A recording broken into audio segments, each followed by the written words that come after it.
Hello, it's Wayne here. It's week 7 of Lockdown Film Club. I hope you're all well. Week 7 means it's my turn again to choose a film for us to watch from the list of also rans.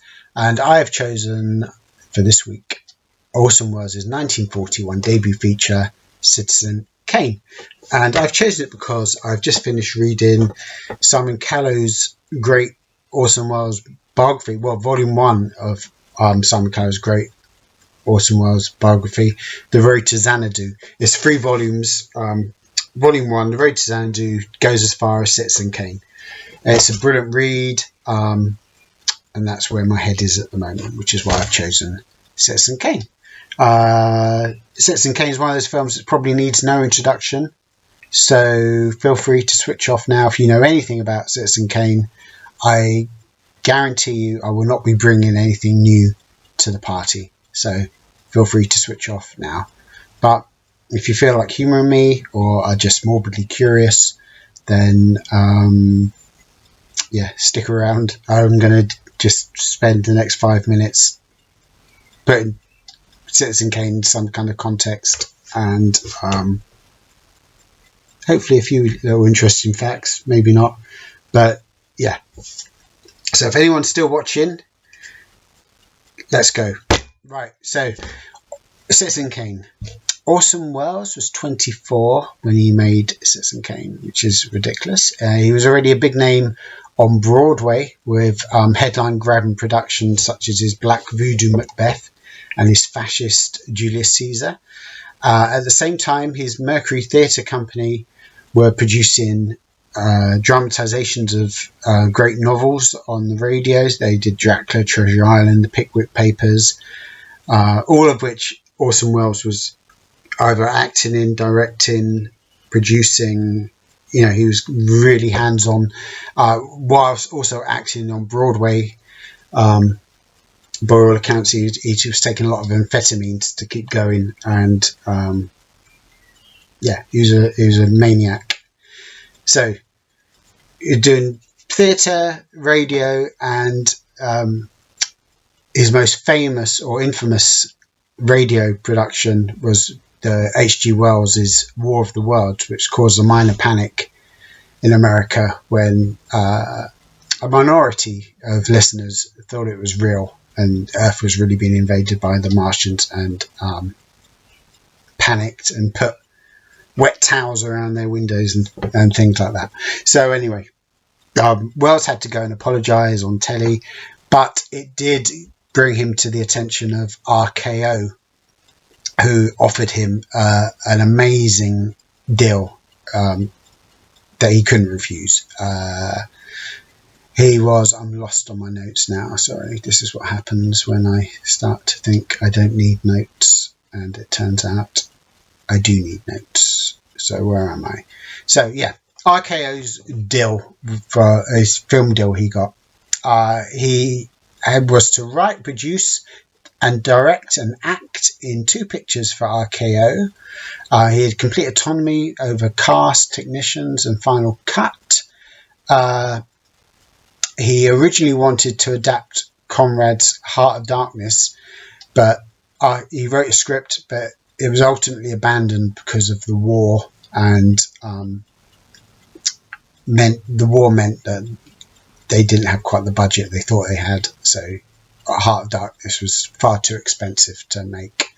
But elements of Heart of Darkness did pass over into Citizen Kane, in that both Joseph Conrad's Heart of Darkness and Orson Welles' Citizen Kane are both about these kind of powerful, fascistic,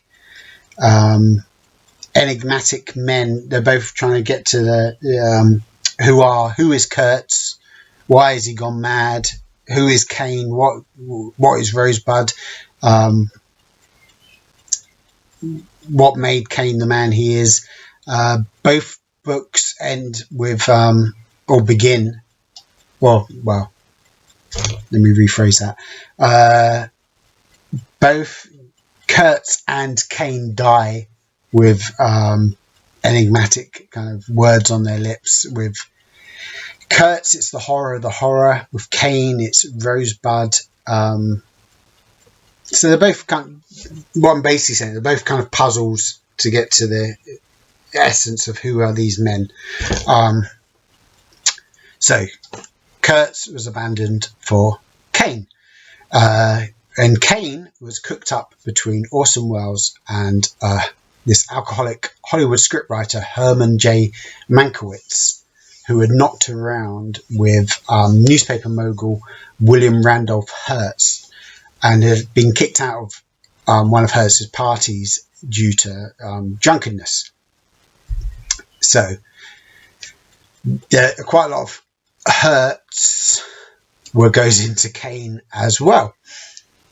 And I mean, there's so much that's been written about how much of Hertz is Kane.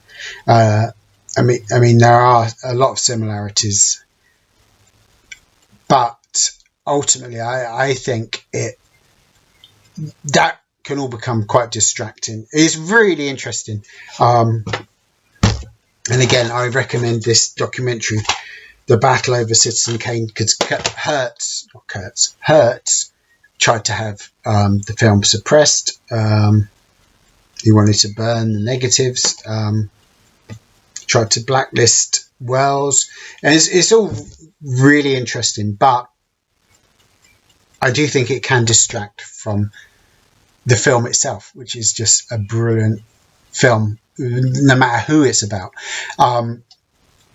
If it's even about Hearst.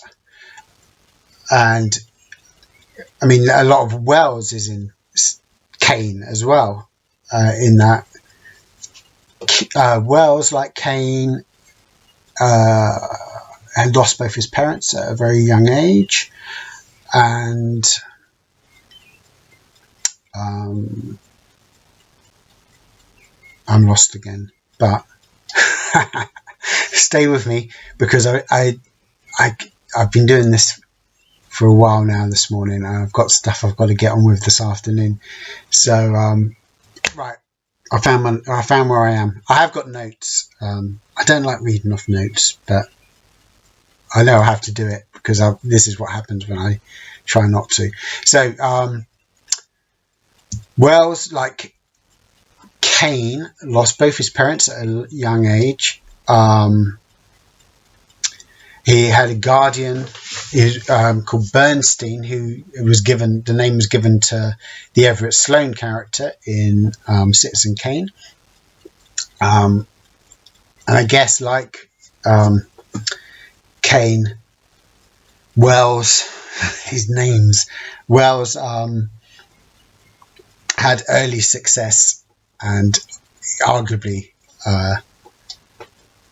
a kind of tragic end, although he wouldn't have known that when he was making Kane. So Kane could be seen as some sort of prophetic sign of things to come for Welles.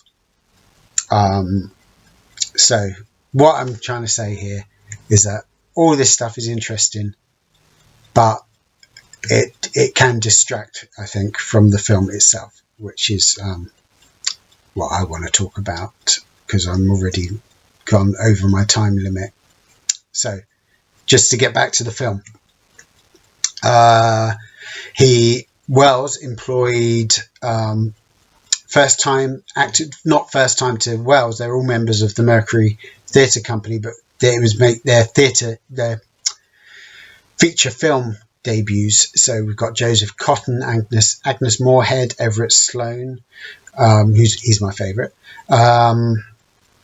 Cinematographer Greg Toland came to Welles himself. He had been working with John Ford, and he came to Welles saying to Welles, I want you to use me on your picture, because he had admired Welles' theatre production, especially Julius Caesar, and said he wanted to work with someone who had never made a movie before, because Toland had ideas himself about, he wanted to experiment in movies, and he obviously sensed a kindred spirit in Welles.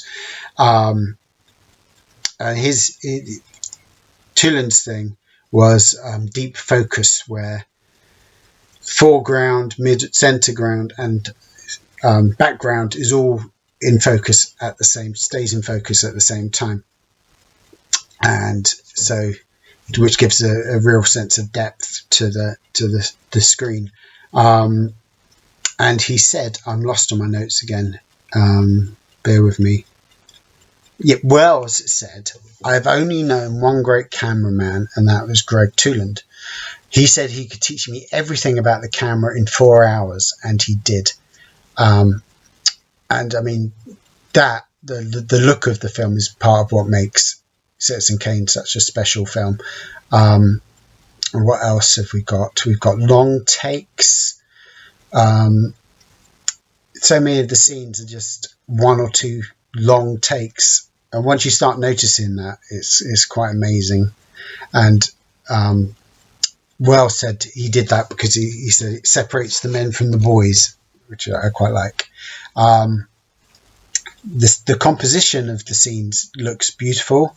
The camera angles, the dissolves from one scene to another. I mean, all of these things would have stuff that was happening in other films, but these were suddenly all brought together in Citizen Kane. And what else? Oh, the structure as well. Just trying to get to uncover this who is Kane, and different viewpoints of Kane.